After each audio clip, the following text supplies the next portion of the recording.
dhammaan shacabkii Soomaaliyeed meel wada faalan ka jirto waan salaamaya waxaan rabaa inaan fariin u diro dadka walaalaha ee degan duleedka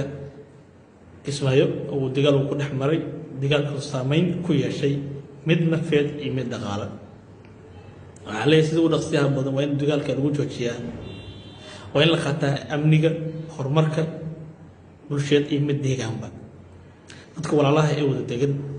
waa in laga wada xaltamaa wax walba oo dhibaato u keeni kara horumarka ama horumarka bulshada ama horumarka dalka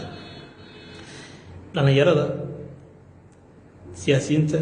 ganacsatada aqoon-yahanada iyo culimada Soomaaliyeed waa in laga wacyigeliyaa bulshada wali uu ku dambeeyo nidaamkii qaabka darnaa ama nidaamkii 30 sano dib inoo celiyay oo dunida inaga reebay waa in laga wacyigeliyaa waa in laga hortagaa dhibaatada saameynta dagaalku saameynta uu ku yeelan kara bulshada iyo dalka dagaalkiisa wuxuu saameyn ku yeeshaa mid dhaqaale wuxuu saameyn ku yeeshaa horumarka dalka wuxuu saameyn ku yeeshaa mustaqbalka jiilka soo socda dagaalku wiilku ma dhashay ee wiil ayaa ku dhintay dagaalku sidiisa horumarkeena ayuu saameyn ku yeeshaa balse horumarkeena saro uma qaado waa in la joojiyaa sida ugu dhaqsiga badan in laga hortaga